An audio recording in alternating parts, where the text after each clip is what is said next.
Hello, everyone. So excited to welcome you tonight to our very first session of the BYU Bootcamp. We'll get started in just 1 minute. Want to give everyone a sec to hop on. While we wait, let's get hyped with the BYU fight song, and feel free to sing along in your house if you know it or an alumni. Here we go.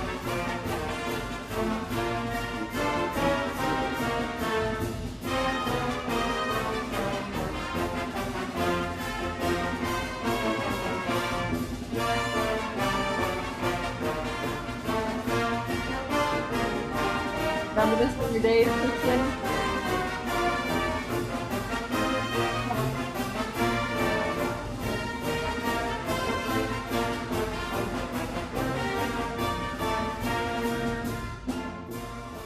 Oh, come on. Awesome. The rah section isn't Rah, included. rah, rah. We're going to bring the rah, rah, rah in this, Christian. We don't need that. What?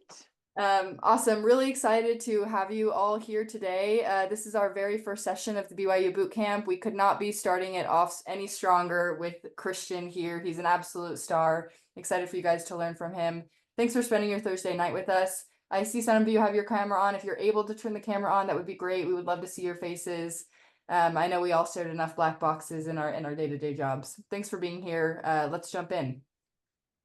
Quick agenda. We'll do a quick welcome and introductions, tell you who you are, who we are, why you should be here. We'll do a brief overview of the application itself.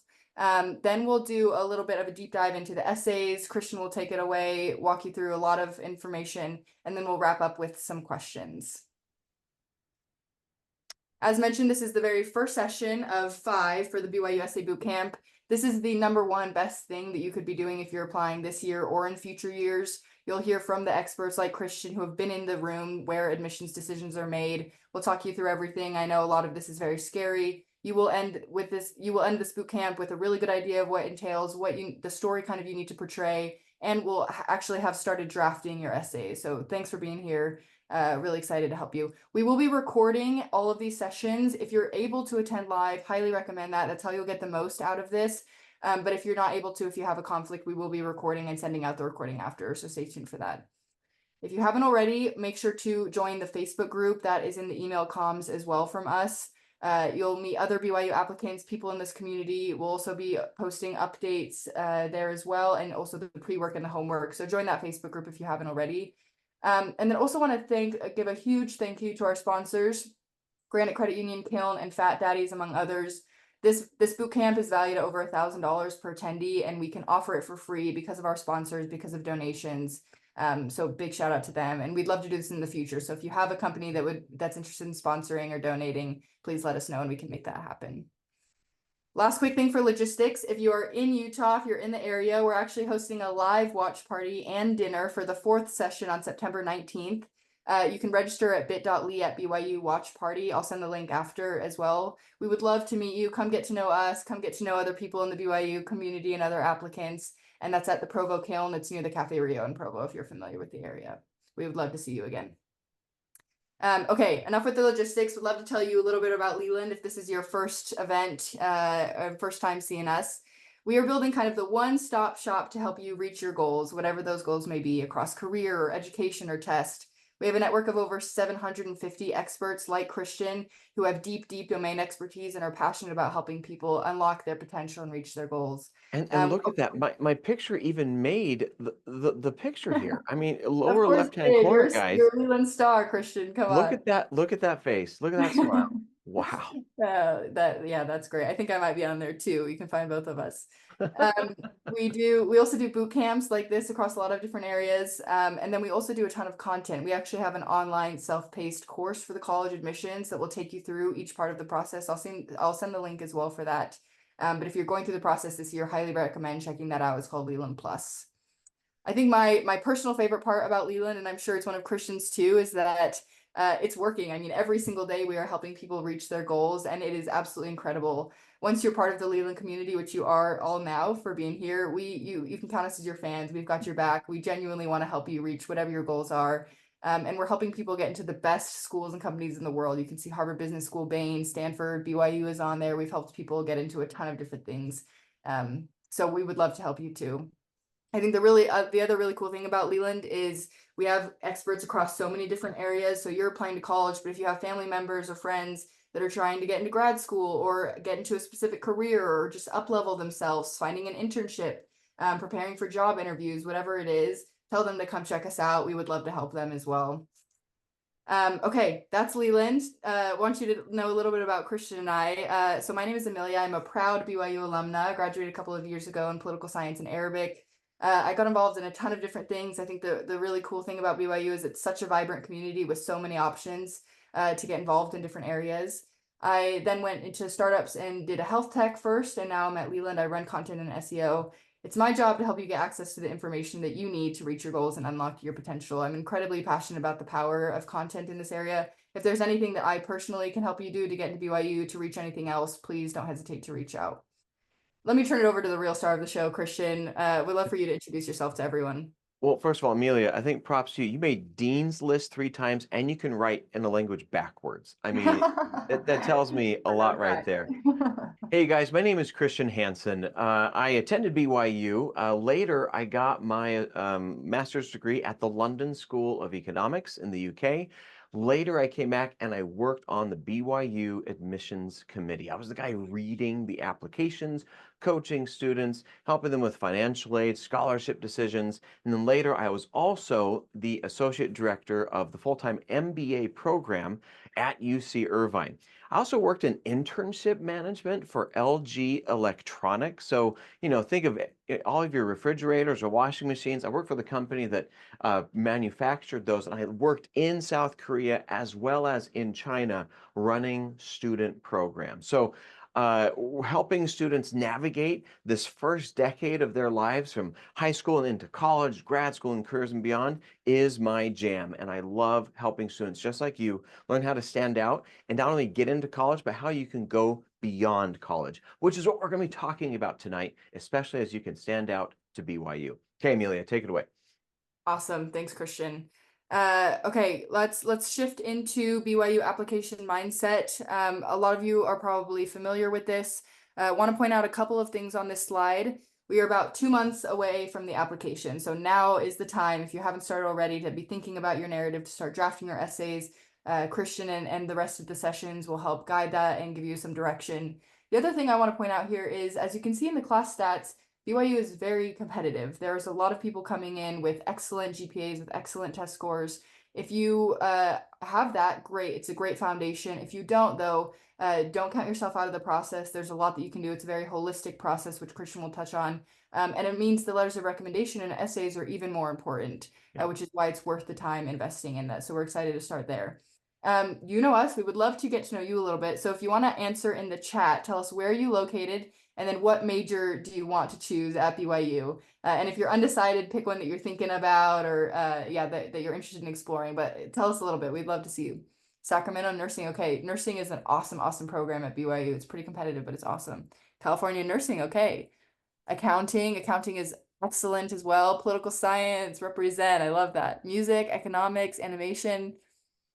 Oh my gosh, Christian, Yeah. we've got an awesome crowd. Holy We have a cow. stacked deck tonight. Oh my goodness. Yeah, this is awesome. People from all over the place too. Maryland, okay, San Antonio, Vegas, Lehigh, awesome. Keep them coming, guys. We would love to see you and get to know you. We'll Nuclear do later engineering. Oh afterwards. man, we're batting above the average here. Computer science, yeah, that's the first on the popular majors list, as you can see. Okay, keep them coming, guys. Thanks for being here. We love having you here. As far as the application goes, this is what you're looking at a high level. So you've got 5 essays, 2 of which we'll cover tonight, as well as 2 additional activities that are they're just trying to get a little bit of a better picture of what you've been involved in. Letters of recommendation for BYU, it's a high school teacher, a seminary teacher, and then kind of an other bucket. Transcripts as well as test scores, and then an ecclesiastical endorsement, which is unique to BYU. Okay, as far as the essays go, Oh, we got some sounds. yeah, mute yourself, please, if you are not muted. Thank you. Thank you. Okay, these are the 5 essay topics. The essays are really scary, I know. It's like, tell us who you are and why we should care about you in 500 characters or something, 1,500 characters. You can do it. We'll tell you how to think about it, how to approach these. The first 2 that we'll be covering, Christian will give a really great foundation on how to approach essays in general. And then the first 2 that we'll cover are the describe a topic, idea, or experience that you find so engaging that it makes you lose all track of time. And have you become aware of significant needs in your community, and how have you worked toward meeting those needs? The one other thing that I want to cover before we go into it tonight is a theme that you'll see through a lot of these BYU bootcamp sessions, and that's the BYU aims. So this is what BYU is hoping that you'll get out of a BYU education, and it's also what it's looking for in prospective applicants. And that is spiritually strengthening, intellectually enlarging, character building, and leading to lifelong learning and service. So as you're thinking about your narrative, as you're thinking about stories that you maybe want to write about, think about them in the context of these four things. How have you demonstrated in your past experiences, in your aspirations, and what you want to do at BYU and beyond? They can act as kind of a good compass here. Okay, I hope we're feeling good. We're going to dive into the real meat of this process, which is Christian and diving into these first two essays. I'm going to send a link in the chat. We'll do Q&A at the end, but if you have any questions during, you can submit it ahead of time, and you can also upvote others if there are similar questions to yours. I'll send that in the chat. Christian, I'm going to turn it over to you. Take it away. Fantastic. All right, you guys, I want to start off with a story. What would you do if you found yourself in the ocean and you were stuck and a massive wave was coming and was about to crash right on you? That's what happened to me, and it taught me a critical lesson that I want to apply to our process here tonight, okay? So here's what happened. I grew up in Southern California. I grew up surfing, right? And this one day, my friend and a group of us were going to go surfing, and his dad was driving us. We were all going to have a great day at the beach. We're driving, we get there. I was the first one to see the water. We park, and I wanted to be the first person to be in the water, paddling out into the waves. So I remember jumping out of the car, threw on my wetsuit, I got my surfboard, and I was running down the beach. And I remember looking back up at the car where my friend's dad was standing. He was just stretching and taking his time. And I was like, oh man, why isn't he wanting to get in the water so fast? I mean, come on, get with this. Isn't this great? So as I was racing into the water, I jumped in and I started paddling. But the first thing happened then. I started to feel some bumps, and that's the worst thing you want to feel when you're out in the water, because I didn't see that the water was a little bit too shallow for me to just start paddling in. There were some rocks that were right underneath the water, and my skags, right, the fins on my surfboard were starting to hit it, and that's a really awful feeling. So I've got some rocks kind of hitting my surfboard. I've got to stand up, kind of take it out a little bit further. It's a little bit deep. I start paddling again. At which point, okay, I could feel a tug on my surfboard. What happened was there was seagrass, and the leash attached to my foot and the surfboard got caught in some seagrass. And so now I'm starting to get tugged, right? And I can't really move. I have to untangle myself.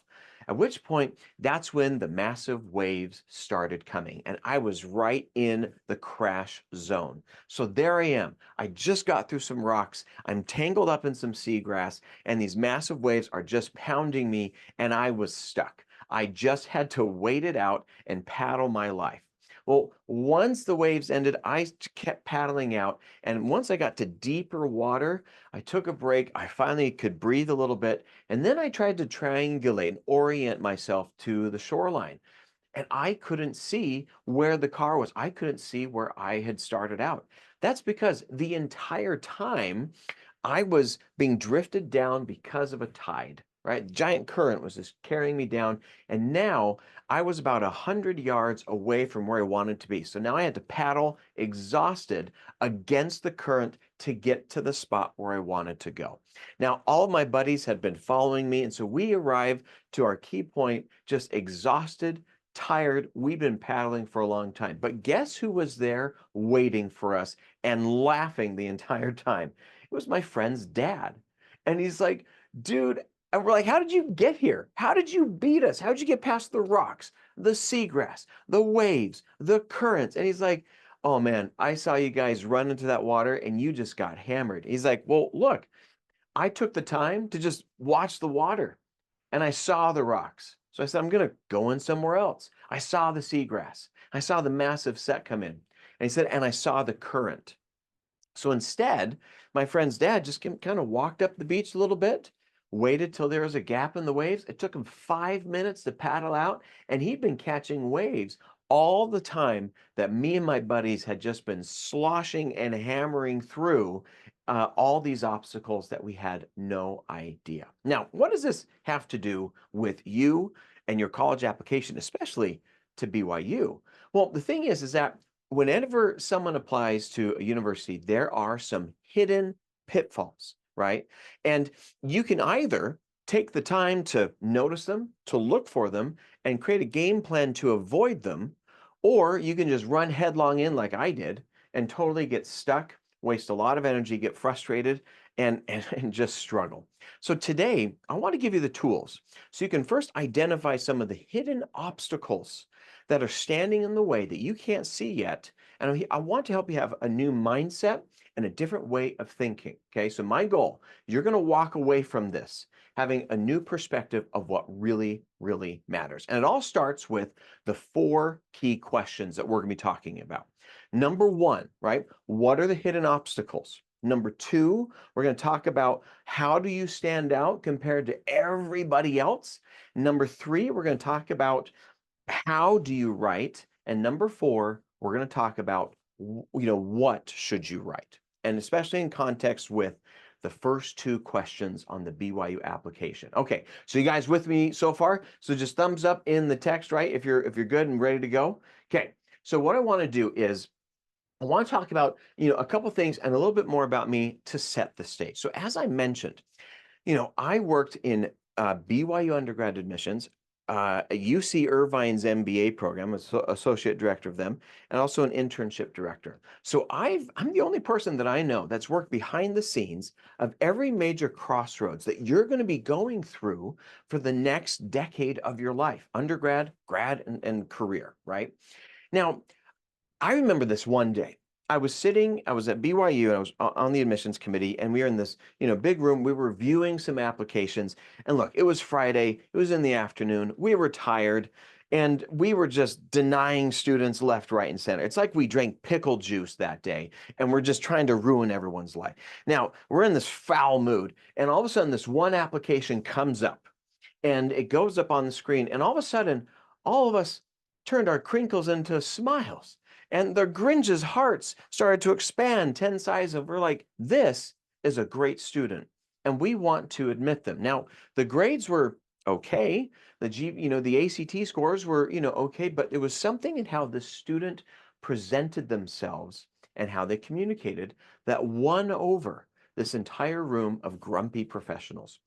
Well, as all my colleagues voted yes on the student, we said, okay, we're going to accept the student. They were walking out to go to their next meetings, and I just sat there going, hang on a second. How did that student just win over an entire room of people? Well, I took that profile back to my office and I studied it.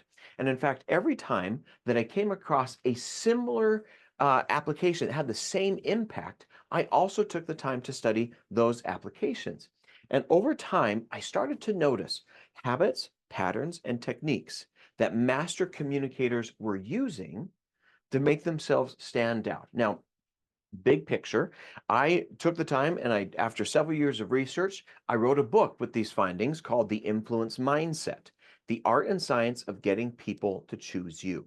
When this came out, it was the #1 bestseller, and LinkedIn put it in their top 10 list for books on self-marketing. Okay. So not just me, but LinkedIn said that this is a legit book. And when I work with students, this is my core curriculum that I like to follow. I want to dig into a couple principles of things that can help you stand out today. So one of the key things that I noticed, okay, is that students were writing and they were saying things like, well, I'm really smart.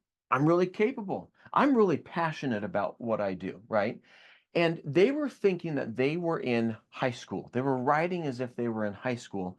And so here's how this works. There's two environments that we got to think about. One is what I call a performance environment. Okay. The next is what I call a selective environment. Okay, we can see that there. Great. So performance environments are places where success is based on how you perform, right? In school, if you know the materials, then you get good grades, right? In your job, if you do a good job, then you get paid, right? But every so often, we encounter situations like college applications, even job interviews, where success is not based on how well you perform, because everybody else you're being compared to can perform. Instead, success is based on whether or not you influence people to choose you. Let me say that again.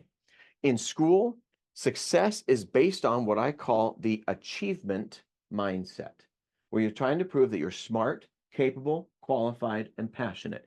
But in college applications, job interviews, and others, success is really defined by whether or not you influence people to choose you. Does this make sense, you guys? Okay, are you with me so far? Okay, so you've been trained that success equals one thing all your life, but you're about to enter into an environment where success is based on something very, very different.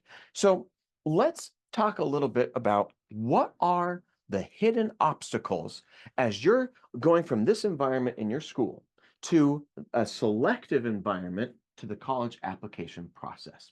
Well, first, you got to understand here that, guys, I'm sorry to say, but everything you've learned about success in school has completely ruined your life and you have no idea. So we're going to break this down. And I know some of you are like, oh, finally, someone gets it.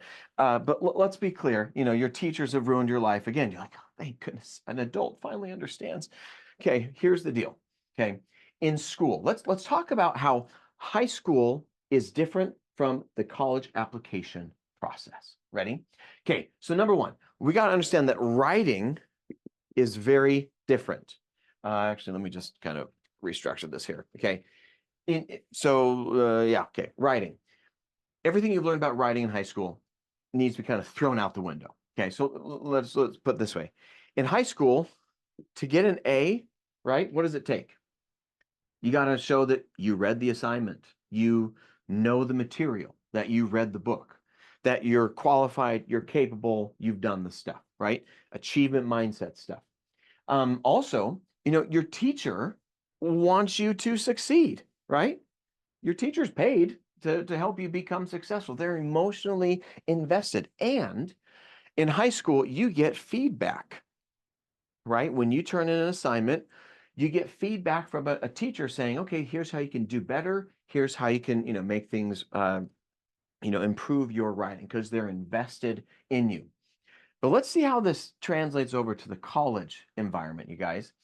In college applications writing, right? Look, admissions is not free, right? So admissions comes with a price. Not everybody can get admitted. If your friend gets admitted, that means there's one less space for Okay. you. Or if you get admitted, that means there's one less space for your friend. Okay. So high school, A's are free. Success is free. Everybody can get it. Not necessarily the same in a selective environment like college applications. Number two, your teacher wants you to succeed, right? An admissions officer does not want you to succeed. They literally can't accept everybody. I mean, look, we want you to be successful and I want you to do well, but my job as an admissions officer is to weed people out. I am incentivized to look for ways to remove you from consideration, right? In high school, you get feedback. Teachers tell you how to improve.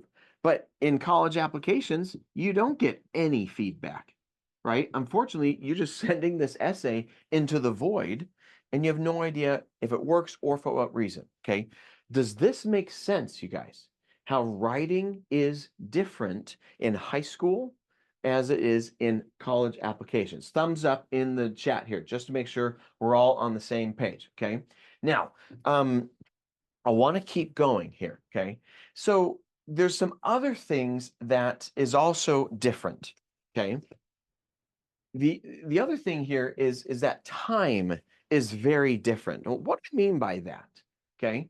Well, in high school, let's think about it. When you are writing an assignment, your assignments are dictated by pages, right? And how long they can be. And the teachers, they've got a lot to get done, but they're taking the time. If you write extra in your high school, essays, that's okay because you're exploring your ideas and the teachers are excited about that, right? Um, but in college applications, there is no time. Let me give you guys some numbers just to kind of have some fun here. Anyone want to guess? Put into chat. How many people do you think applied to UCLA this past year? Throw in the chat. Let's see. How many people how many applications did UCLA receive? Okay, we're getting some numbers. Watch out. Got a lot of numbers. Okay, you guys, the number is that UCLA received 145,000 applications. 145,000 applications. Okay. Now, that number is a bit deceiving though, because it's standard practice in the admissions world that every application is reviewed at least twice. So that means UCLA didn't have to review 145,000 applications. They really had to review 290,000 applications. Holy smokes, you guys. How does that even work? I mean, just to give you an idea, that's as if all of Anchorage, Alaska just got up and applied to UCLA, okay? So how does a university deal with this? Well, they have an admissions team, but to handle this seasonal load, they hire seasonal workers who come in and read and are trained to read the applications. And one interview of these seasonal workers said that, on average, they get through about 100 applications a day. Can you imagine reading that many essays, you guys? Well, I just did some rough math here, but 100 applications divided by, about 8-9 hours of work, that equals about 5 minutes per application. 5 minutes per application. Now, for BYU, obviously, they're not getting 145,000 applications. They're getting a lot less, but the amount of readers that they have, there's a small crew. I mean, they have about 90 or so readers on the team who read, but there's a crew of about 10 to 15 who read the most. And we have a lot of other responsibilities when I work there. And so we are incentivized to having to get through applications very, very quickly. Now, how does this change things for you if you know that you have only about 5 minutes to get your point across in your writing? Put it in the chat. How does this change things for you? How does this change your perspective? How are you going to approach it differently if you know that you have 5 minutes there? Every word counts, right? Their attention span, yeah, you got to catch their attention really, really quick. Now, some of you asked, how many apply to BYU? It's significantly less. BYU gets about, I think, about 14 to 15,000 applications. But the readership, the team that's reading it is a lot smaller, okay? So still, it's still in the thousands. So you are competing against hundreds and hundreds of students who are just, very similar.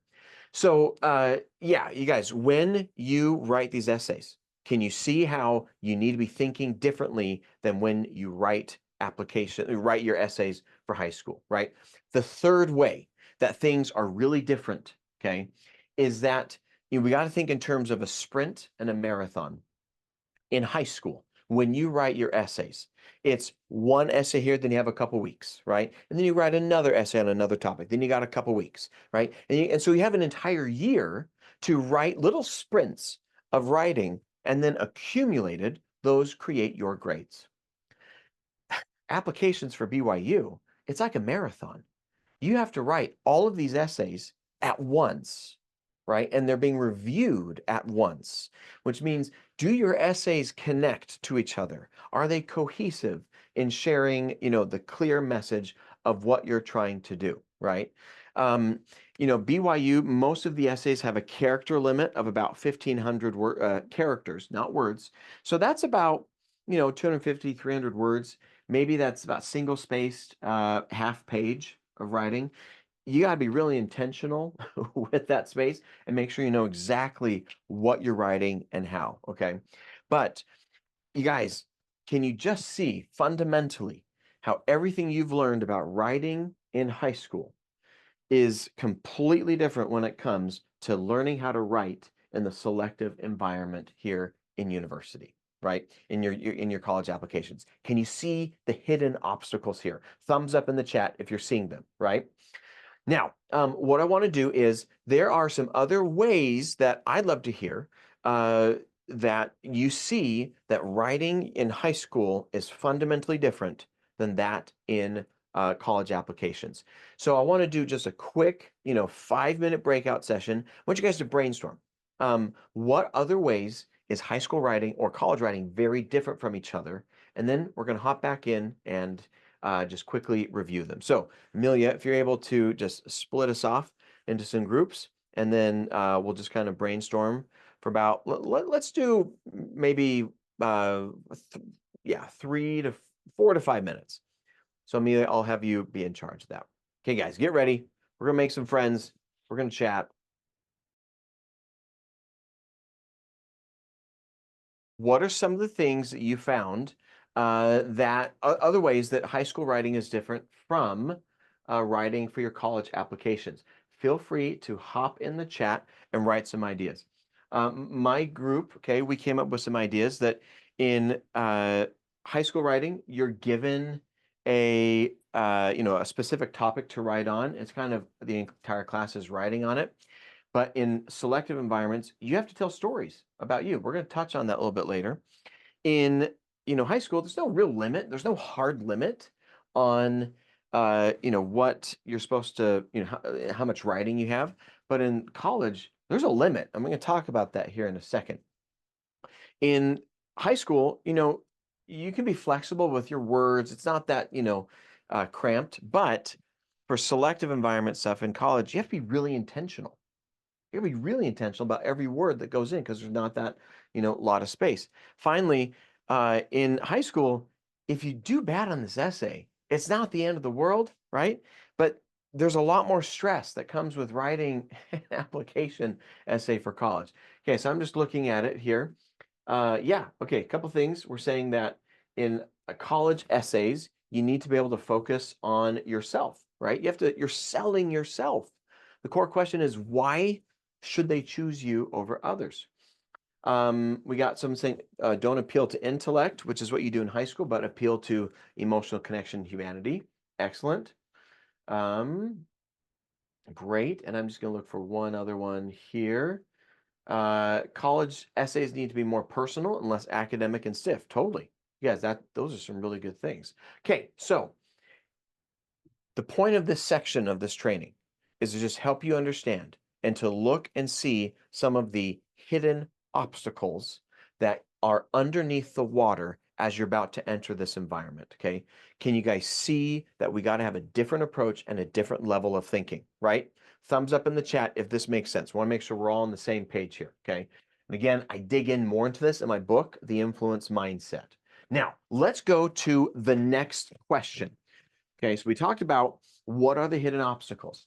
The second question we're going to talk about tonight is, so how do I stand out compared to everyone else?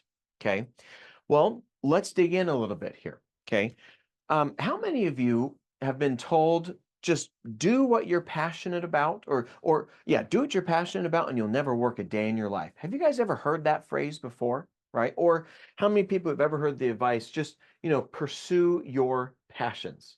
Want to make sure. Okay, perfect. Well, you guys, I'm sorry to tell you, but you need to douse that in gasoline and throw it into the dumpster because that's where it belongs. Let me explain a little bit here. Now, in the performance environment in school, it's perfectly acceptable to talk about what you're passionate about, right? Your passions determine if you play sports or what clubs you're in, right? But the thing is that there's a couple problems. If you waltz in the door just talking about how passionate you are about something in your college applications. And this ties especially to the essay number 1 that we're going to be discussing a little bit later, okay? Guys, I'm going to say something, and it's going to make me sound like a mean and rotten and horrible human being. So do you promise not to scream and shut the computer and just never talk to me again? Do you promise? Okay, just stay with me. Okay, guys, here we go. Do not pursue your passions. When it comes to life, when it comes to being successful, I really mean this. Don't pursue your passions. Okay, I'm seeing some screaming in the writing here. This is okay, contain the emotions. We're going to come through this, guys, I promise. Okay, here's the deal. When you, this is great. Sorry, I love the chat. This is hilarious. Oh, the computer's been shut. This is great. Way to Okay. bring the energy, guys. This is awesome. Oh, I'm so grateful. So grateful you guys are showing up for me. Okay. Here's the deal. When you walk in and you're just like, I'm the most passionate passion person ever. Okay. You sound just like everybody else. Everybody else is walking in saying that they're the most passionate about basketball or the most passionate about, you know, service or music or whatever. This is not a game of being outstanding. This is really about standing out. Okay? Not about outstanding, about standing out. And if you come and say, I'm just super duper passionate about soccer, then you have now saying the exact same thing as everybody else who's also passionate about soccer, right? You don't stand out. Second thing, um, it creates this false expectation, right? The phrase, if you do what you're passionate about, you'll never work a day in your life. That's just simply not true because it creates an expectation that if you don't leap out of bed and in tears and ecstatic joy that you're in the right major or that you have a job, you know, that you're not, that you're like, oh, I should be passionate about it. And if you're not waking up excited about it, then that creates a false expectation that you should be thrilled about everything you're doing in life. And that doesn't always happen. And so sometimes people are in the perfectly right major, they're on the right path, but because they have this false expectation that they have to be just ecstatic about it, that they feel like they need to change directions. And that's also not necessarily true. And the other thing is that passions, I don't think really gives you any solid career clarity. How many of you, for example, are passionate about helping people, right? A lot of people say, I'm really passionate about helping people, right? But here's the deal. A fireman, a financial advisor, and a therapist do wildly different jobs. And they say they do them all because they like helping people. So if your back is up against the wall and someone's like, what do you want to do with your life? And you're like, I don't know, I just like helping people. Can you see how that doesn't actually give you a lot of ideas to make a really good decision? So instead of simply pursuing your passions, I'm going to make it all better. Here we go. I want you to pursue problems that you're passionate about solving. Okay, let me say that again. Instead of pursuing your passions, I want you to pursue problems that you're passionate about solving. Let's see how this changes the game. Okay, while everyone else is walking in being passionate, McPassionerson, right? Saying, I just love this. When you walk in, you're like, there's this problem and I'm really interested in solving it, then you have a purpose. And research tells us that you will stand out from 80% of other individuals who don't have a purpose. That comes out of Stanford, you guys. Okay. When you have a problem you're passionate about solving, you have a purpose, and people with purpose stand out from 80% of the population. Okay. Number two, when we encounter a person who has a purpose, we are neurologically wired to like them, trust them, and to see leadership potential in them. So, which would you like? To waltz into the passion parade or to communicate in ways that makes readers like you, trust you, and see leadership potential in? Pretty simple, right? Obviously, the passion. No, you want to go for this. Bad answer. Problems. Yeah. Well, I don't know what you guys are saying here. Okay. So that's the first. The third. Now, the third thing is that it resolves those false expectations. You're a problem solver. That's your identity. Your identity is not that you're in sports or in basketball or in music, because every single one of those passions has a shelf life. I'm here to tell you, right? I did water polo, but my days of water polo ended. Not my freakish good looks, though. You know, my sister, she did. She was an Olympian, actually. Again, a proof of the genetic variation that can exist in a single homogeneous family unit. I have an Olympian sister, you guys, and then there's me. There's problems here, but it changed those. But she's not an Olympian anymore. Okay, so but being a problem solver, that identity does not have a shelf life. Lastly, 85% of the jobs that are going to exist in 15 years have not even been invented yet. But I guarantee the problems that people have today are still going to exist then. And to answer the question, my sister went to the Olympics for luge. So it's like one person bobsled. Okay.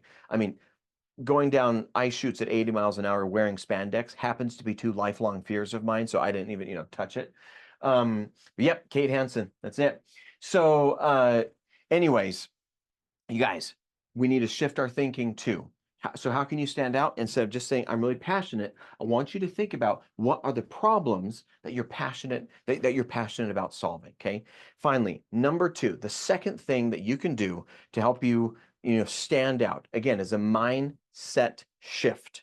Okay. It has to do with this.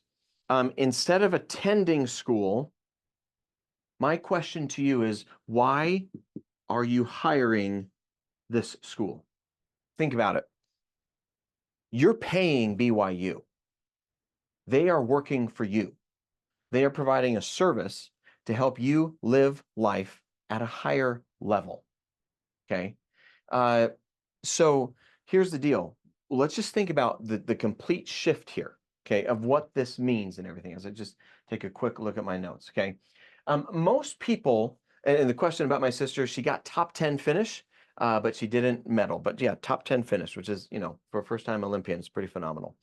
Um, you guys, most people use college to figure out what they want in life, but you're going to stand out when you show how you're using college to build the life that you want. And I want us to think about school in a little bit different way. Number one, colleges see themselves as a bridge. They are there to help you get somewhere.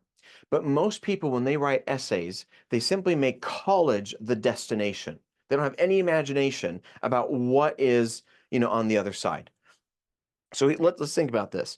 So I was in San Francisco recently, and I got to drive across the Golden Gate Bridge. Now, an interesting thing about the Golden Gate Bridge is that on the outside, there is a pedestrian walkway. That's where you can walk, take pictures, and all that stuff. But the middle of the bridge is a two-lane highway. Okay.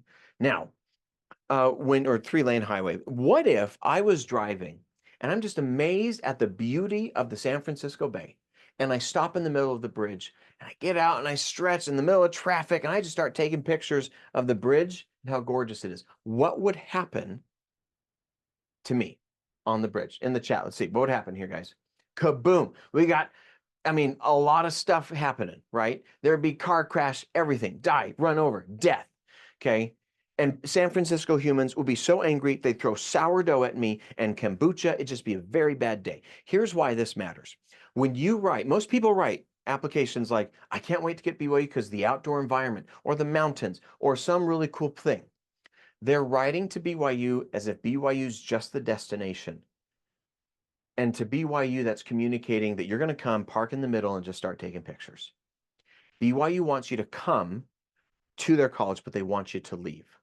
So when you're able to communicate why you are hiring BYU, can you see how that is going to make you stand out compared to everybody else who's merely coming in to just, take pictures, right? Does this make sense, you guys? So how do you stand out? First, by thinking about, instead of just, I'm passionate about this, passionate about music, whatever, what are the problems you want to solve through that passion? Instead of just, well, yeah, I'm attending BYU. Why are you hiring BYU? You guys, I'm going to get real serious here for a second. Okay. Just hang on. Your success in life has very little to do with where you go to college. It has more to do with why you're going to college. I personally look at universities the same way I look at the hammer wall at Home Depot. There's a bunch of them there. It doesn't matter which one you get. It matters more, what do you do with it while it's in your hand? And what is the vision that you're trying to create with it? So the person that can communicate on this level is going to stand out compared to others. So now we got some questions here, right? You know, like, okay, so you're passionate. How do you even figure out some problems? That's a good question. And, when I work with students, that's one of the things that we really dig into, is helping you kind of create a vision and a mission of what you're trying to do. But what I'd like to do is just hop into, we're going to do a breakout session again. And I just want you to talk about what are some passions that you have. Okay. And then let's just brainstorm. What are some problems that you can solve? So let me give you an example. There's one student who says she's just passionate about music. Another student would say, well, as I've been in choir, I've noticed the impact that music has had on helping my helping me develop a lot of friends. So music is a way that I can help students gain more social awareness and more, mental health balance, right? I'm passionate about music, passionate about using music as a way to create mental health benefits as a teacher one day, right? Or I'm passionate about soccer. Or I'm passionate about soccer because it's a way that I've been able to create friendship and teammates. So that's just an idea. So I just want you to think about what are some passions you have, and then what are some problems that potentially could connect with that. We're just going to do a quick 3-minute break here, and let's just double check here. Okay. So Amelia, I'll let you help us out on this. Okay, looks like I'm caught on fire once again. Sorry. Startling for you guys. Okay, so we had some really good things in my session, but I want you to let's hop in the chat here. What's a passion, and then what's a problem that passion could be used to help solve? Go ahead and hop on in the chat. So, for example, we had, in my session, we talked about how, business is a way to help people make better financial decisions, right?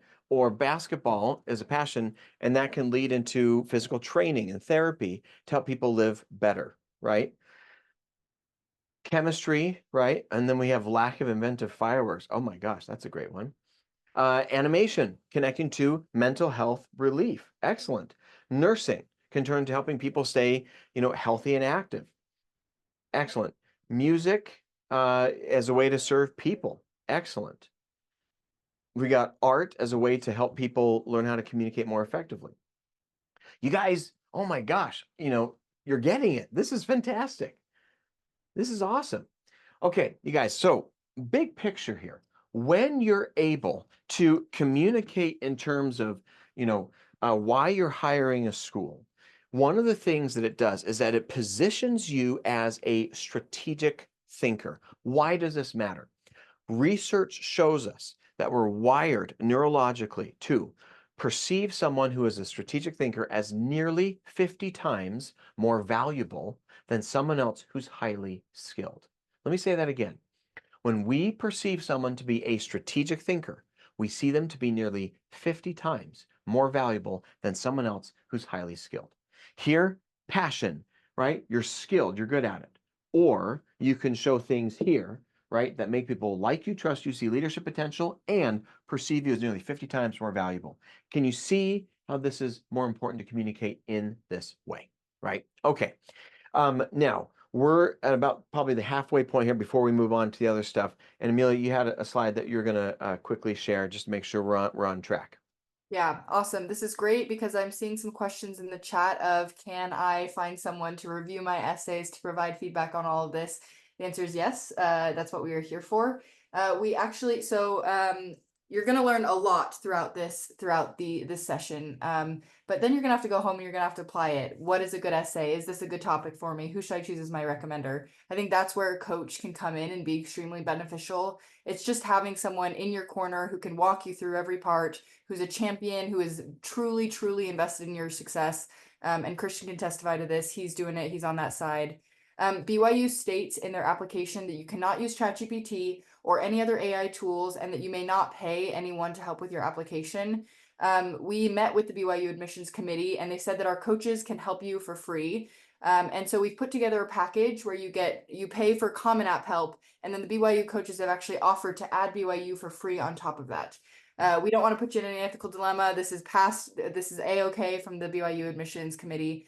I'm going to send a link where you can sign up for a call with a member of our team and ask any questions there. The price is somewhere, it depends on kind of a tier of coach, how much experience that person has, but it's going to be somewhere between 2,500 and 4,500. I know that sounds like a lot. Remember that a really good essay can, first of all, will get you into BYU where you're paying a fraction of the price of any other university. And this can also go into scholarships and decisions there, as Christian can talk about as well.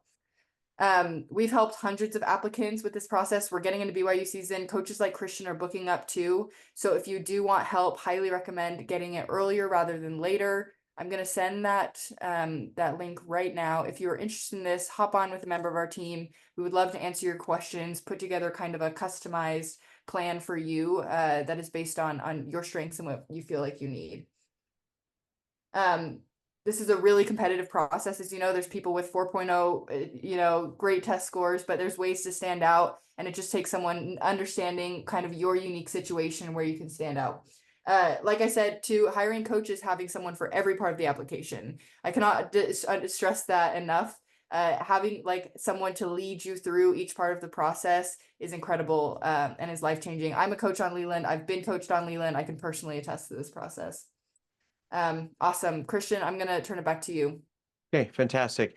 You guys, when I work with students, it's A to Z. Everything that's the way I like to work with families, so make sure we cover every single thing that you need help with, and I'm here to walk the step with you. Now, I want to talk about the third question that we talked about. We've already talked about what are the hidden obstacles, right? We've talked about how do you stand out compared to everybody else. The fourth thing is, so how do I write? And to answer that, I want to tell a quick story. One time when I was in college, there was it was a big party and there was a bunch of pizzas, right? And I was in line to get pizza. And so I'm at the very end of the line and I see people walking up to the pizza, table, and they open up this one box and they looked at it and they almost reached in and they stopped and they looked at it and they're like, "Huh." And then they shut it without grabbing any pizza and they moved on to the next one, right? So then other people, they'd get to it, they'd open the box, they'd look at it and they'd shut it. So I was wondering what's inside that box. So eventually I came up to that pizza box and I open it up and there is a perfectly good looking pizza with some of my favorite toppings, except for one problem. In the rush of getting all the pizzas out, they did not take the time to slice it. So it's just this massive whole pizza. And, obviously I could have just folded it and slung it over my shoulder and started eating it. But in trying to, catch the attention of ladies and to be appropriate, it wasn't going to work. I needed the pizza to be in slices. Okay. So here's the deal. Most people, when they write essays, they're just trying to just put as much facts, figures, and achievements in as possible. If you had two pizzas, one that has all of the toppings that you love in the world, but it's not sliced, versus a pizza that has, stuff you like that is sliced, you're gonna take the one that is sliced. It's easier to simply connect with it, to consume it, and to share it with others, right? So why does this matter? Well, Amelia, can you put that PDF I sent you a little bit earlier?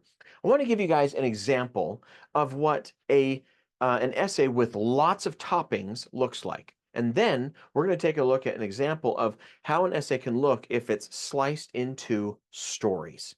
Okay, the importance of writing stories. So just making sure. There it is. Okay. So this is one of the pages in my workbook that I send my students when I work with them. And this is the section about how to tell stories. So I'm just going to read, you guys, from the top one. This is an example of lots of toppings, and let's see what you think. And this is about the length of a BYU essay. So here we go. The question was asking students, what are you passionate about? Similar to essay one, okay?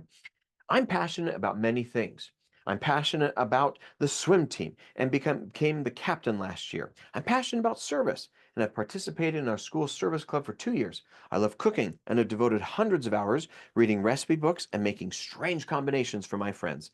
I'm in the school orchestra and practice the cello every day, accumulating thousands of hours of practice since I began. I enjoy working on model trains and built a train landscape in my basement with my dad. I've taken AP physics, and I love learning about rocket science. I'm also passionate about animals. Our family has adopted injured dogs since I was little, and it's my responsibility to take them on walks every week. I even started a dog walking business, and I've spent hundreds of hours walking our neighbors' dogs each week. I also make sure to devote time to studies and grades, and it's my goal to graduate in the top 10% of my class. I'm a really well-rounded student. Now, okay, guys, quick question. Do you have any worries if this student is capable? Do you have any concerns if this student is qualified and if they're smart? Right? No, they're really qualified. But what on earth is that student doing? Right? Can you make sense of who he is and what he's trying to do? Now, after I worked with him and helped him find some clarity, we helped him, take all these topics and focus on telling a clear story that makes a clear pizza slice instead of a lot of toppings. So let's look at the second essay example of what we created after he did, okay? So, okay, I've always loved learning the stories of human exploration and knew that space is where we will achieve our greatest dreams. That's why I began learning about rockets and space exploration on my own and went to aerospace museums to see the planes and rockets. But it wasn't until high school that I learned you can actually study this stuff for a career. This ignited my interest in the sciences, especially physics. Though chemistry taught me how rocket fuel was made, it was physics that helped me grasp how we can truly put a man on the moon. I'm absolutely amazed at the brilliant scientists who achieved so much in the Apollo missions just with pen and paper. I knew that I wanted to make astrophysics my career and work for NASA and even SpaceX one day.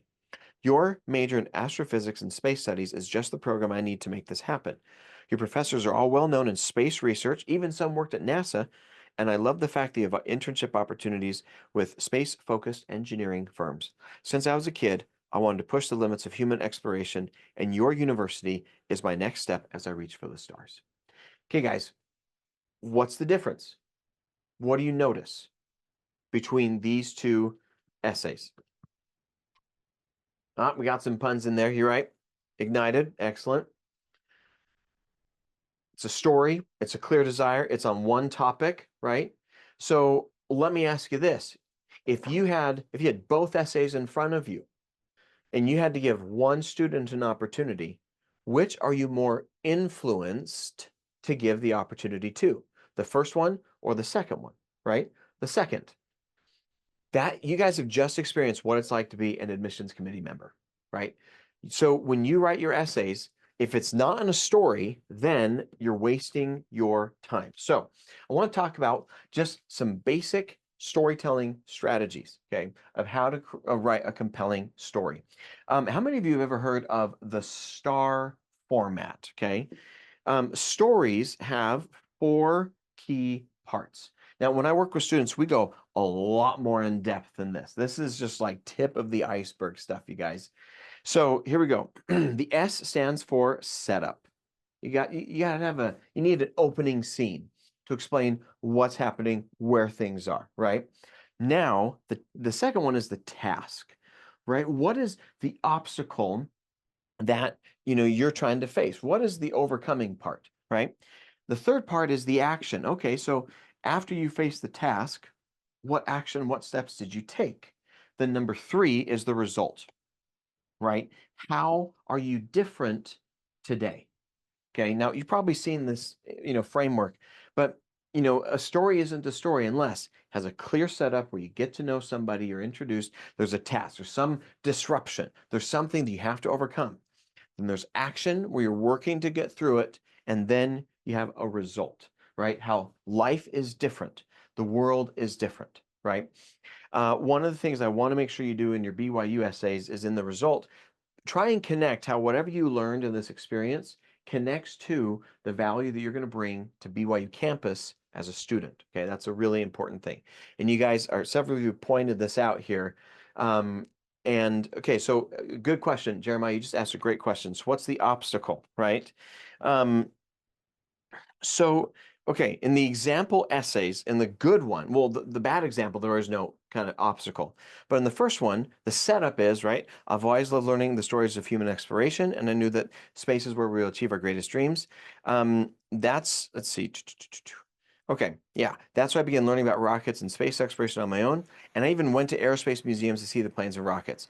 But it wasn't until high school that you can actually study this stuff for a career. So then the obstacle, the task is they wanted to jump into a more focused study, right? And so they did chemistry. They dug in. They studied more physics, right? So the task is they're always interested in space, but the task was I wanted to learn more. I wanted to dig in deeper. And so then I did all this stuff, right? And one of the results they dig into and saying, and this is why I'm really interested in your program, right? Because you guys have these professors, these all these people help you, right? So again, that's just some loose example here. And the essay character limits here are about 1,500. I need to double check, but the student in the second example was accepted. Okay, after he sent me that provisionary essay. So any questions on the importance of story, right? The difference between just toppings and toppings versus putting it in slices and telling a clear story. We've talked about simple ways that you can set up a clear framework for each of the stories, and each of your essays, where possible, needs to be able to have some sort of story in it.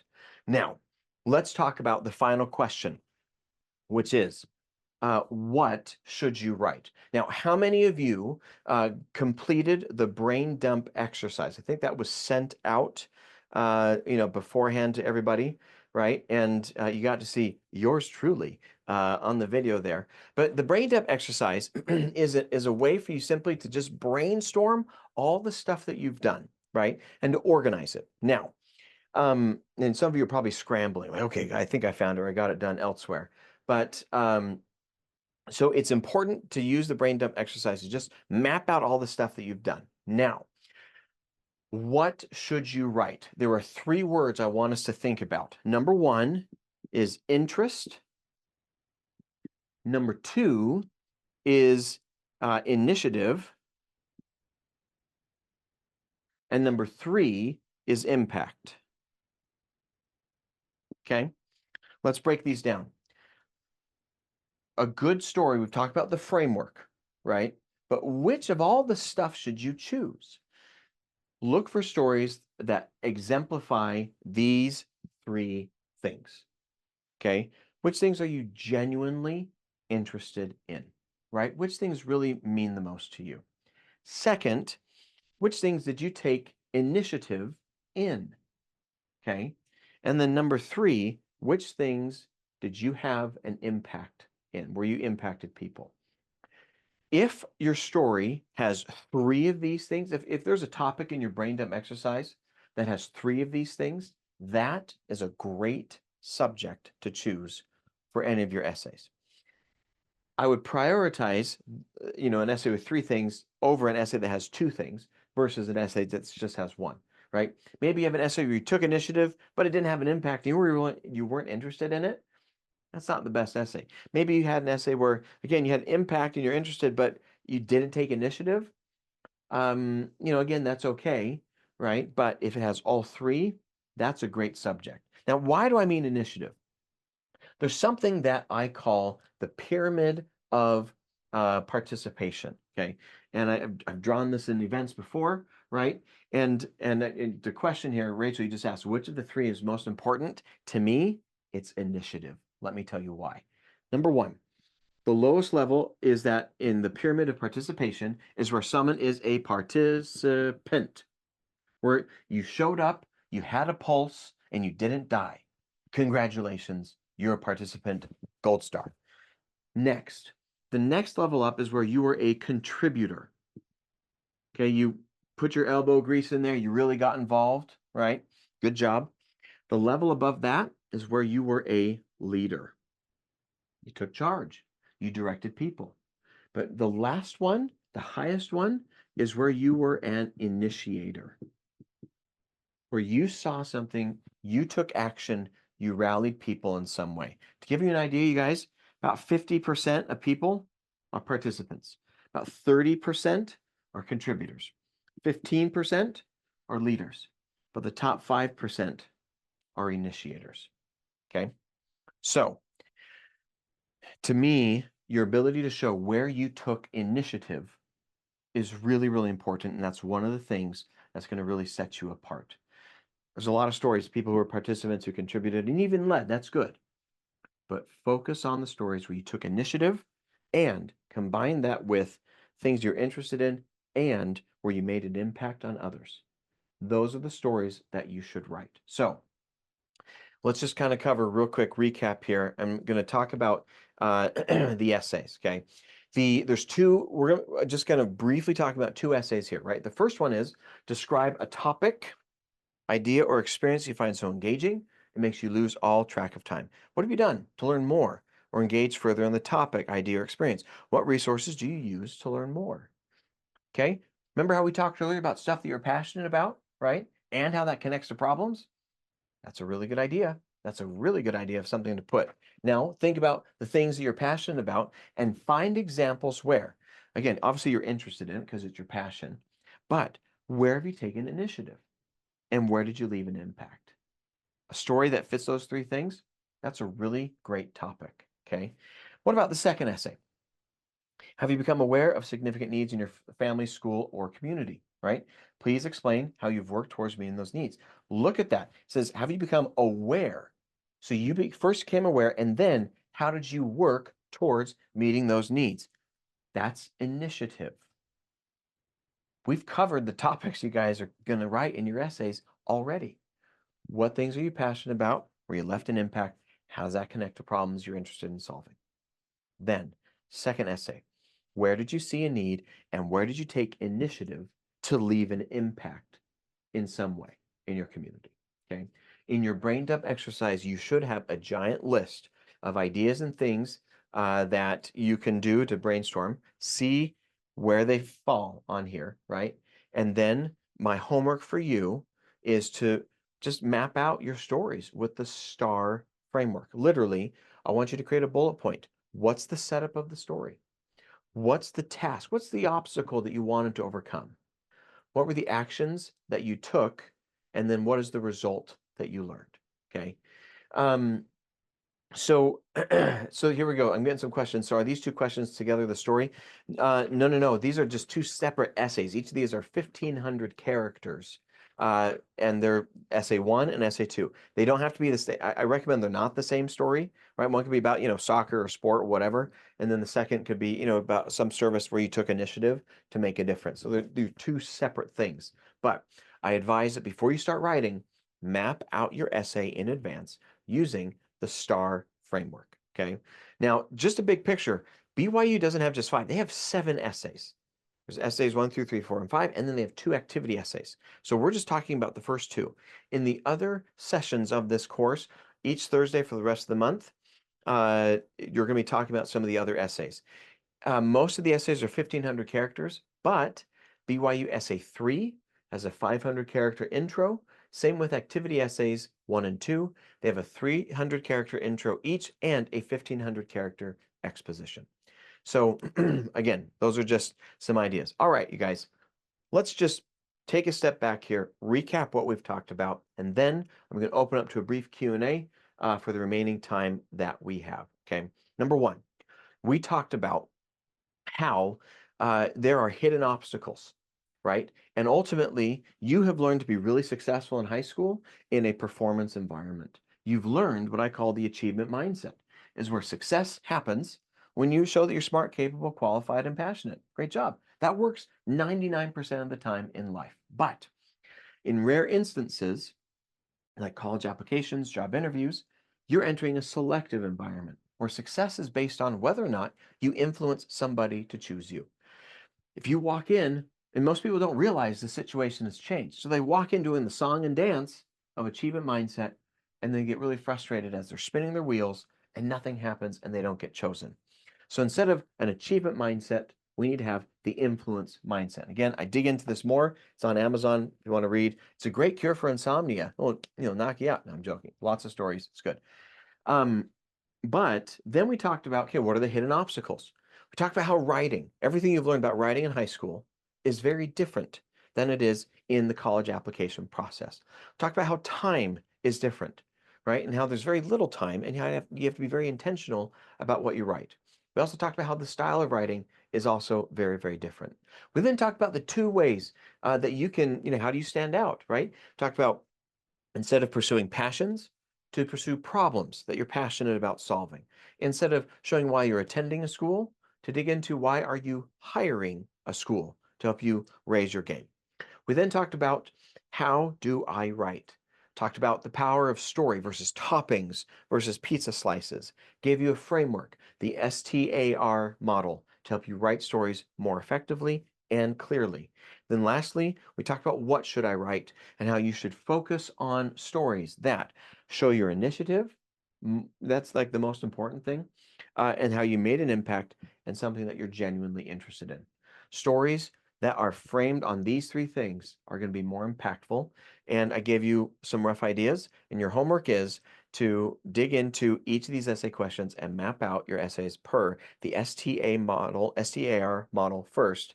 After you've done that, then think about writing. Okay. So, thank you so much for joining me today. I just want to know what has been most helpful.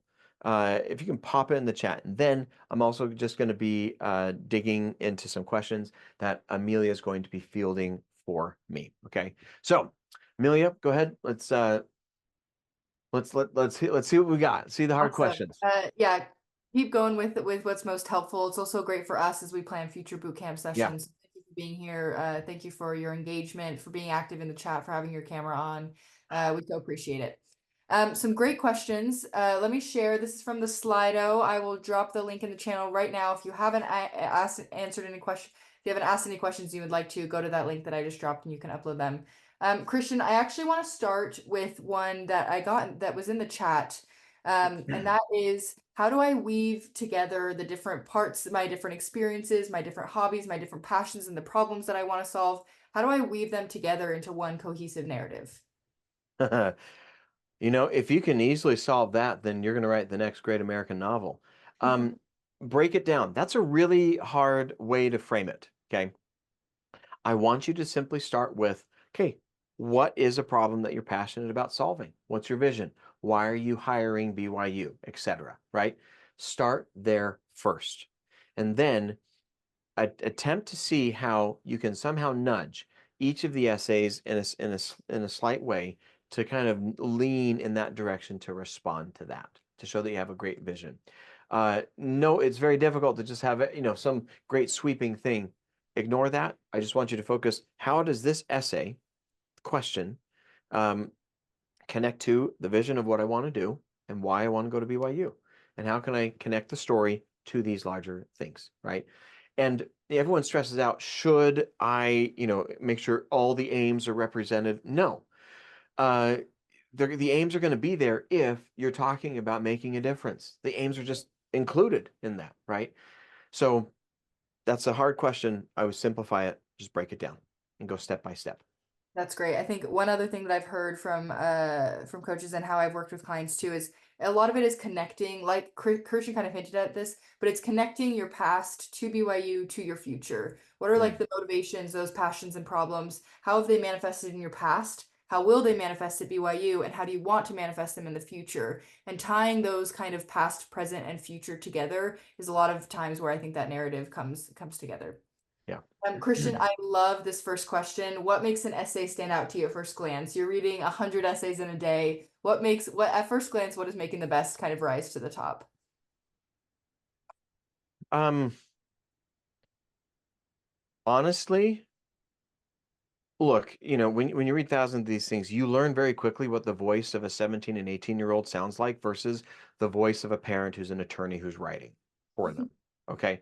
So I love hearing student stories in their own voice. Second, if you guys are thinking about using ChatGPT, I wouldn't touch it with a 10-foot pole. ChatGPT can't even come close to the authenticity that you guys bring to your writing. Okay.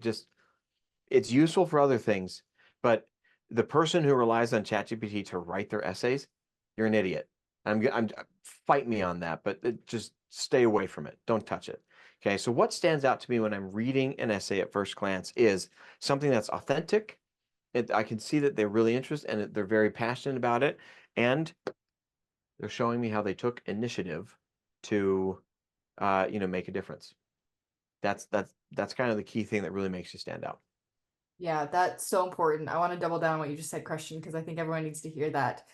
Do not write what you think BYU wants to see. Write No. your story. Write the story that only you can tell. If someone else could submit the exact same essays, then they're not personal enough. You need to dig in and find what makes you unique. Yeah, that's what's going to help you stand out to the point. That's how, even if you're writing more formal, if it's your story and it's really specific, hyper specific to you, then you're going to be okay. Yeah. Um, okay, is one essay more important than the others? I wouldn't.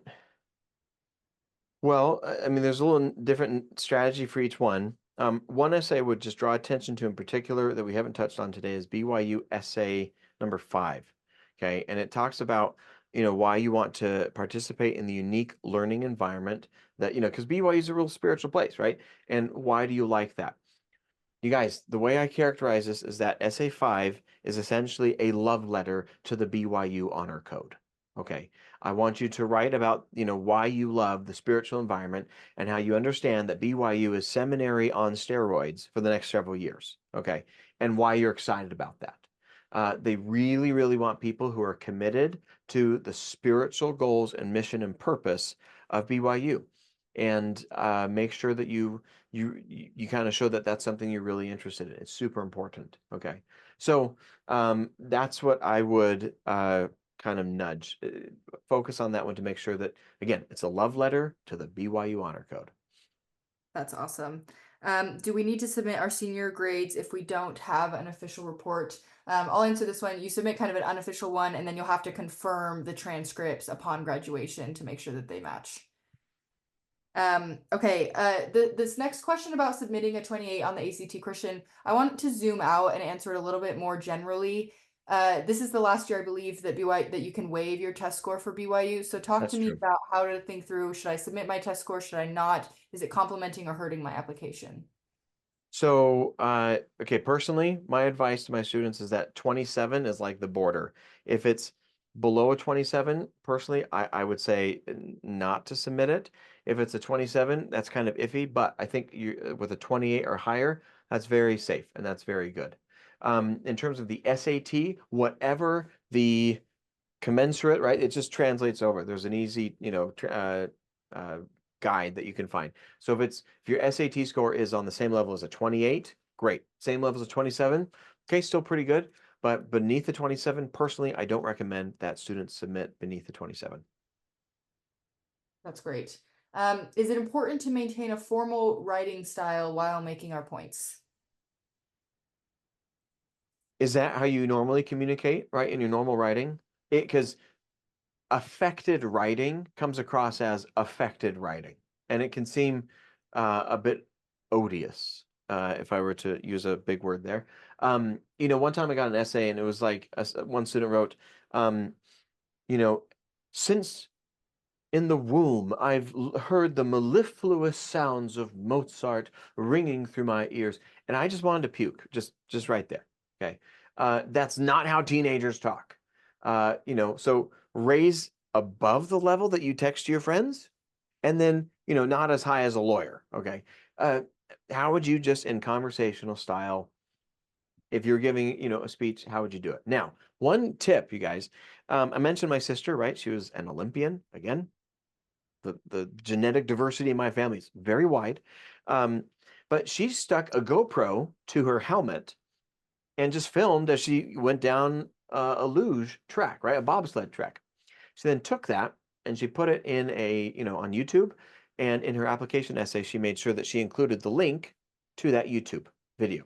So if there's something about you that's really unique, that you really want to showcase, and it fits to one of the essays, it's okay to put a link in there. One time when I was reading essays, a student wrote about how he broke a personal weightlifting record, and he had a YouTube link in it.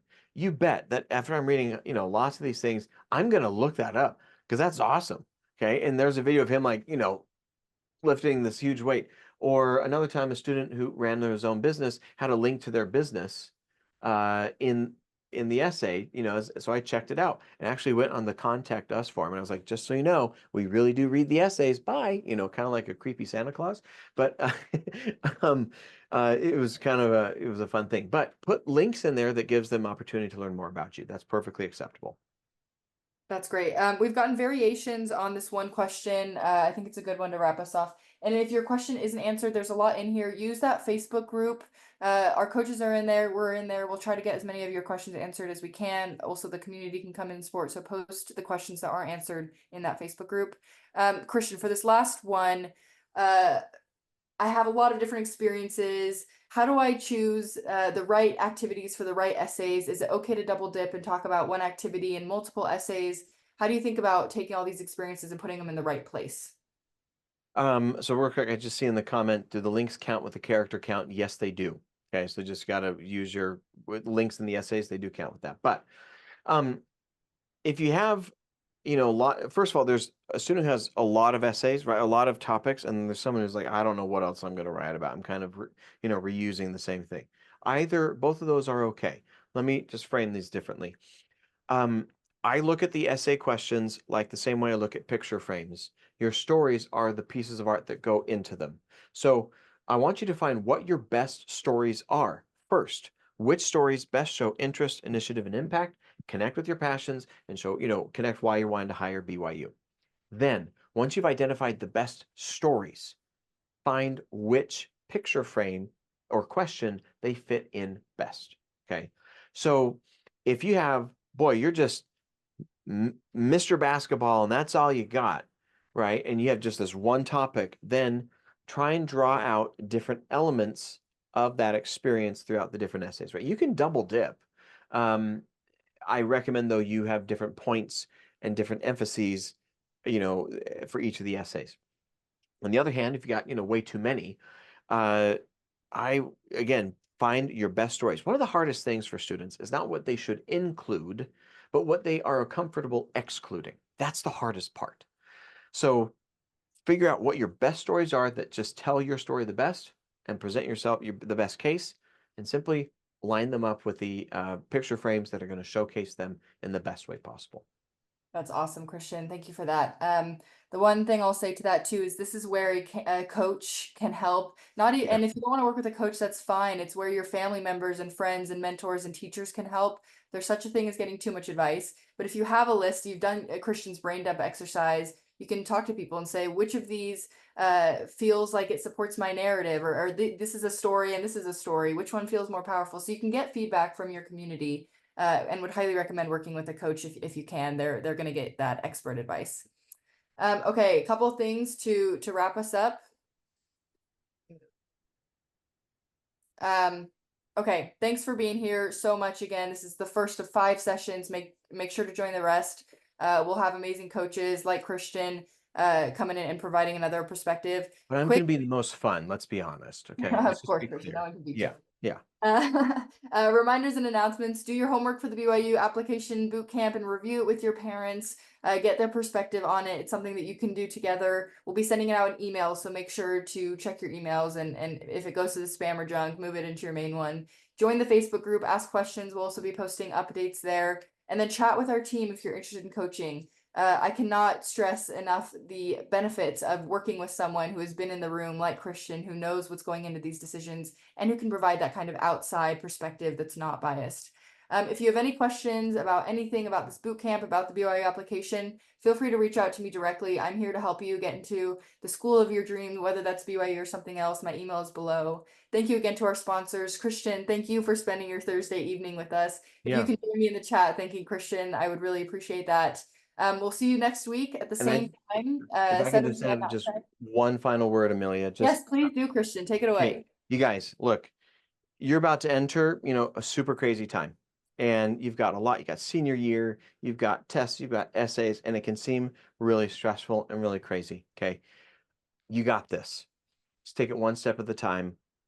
You have done harder things and you have even greater things in front of you. And when you take the time, right, because people don't accept or reject you, they accept or reject their perception of you. And when you learn how to communicate and some of these basic principles of how to communicate in terms of problems you're passionate about solving, right? Why you're hiring something, you're going to stand out. And ultimately, you're going to have a greater impact in the world. I'm so grateful that you took the time to spend the night with me here tonight. I hope that this has been helpful for you. I'm your biggest cheerleader, and I can't wait to hear about how you have such a great, successful life. Thank you so much, and have a great time at the other sessions. Have a great evening.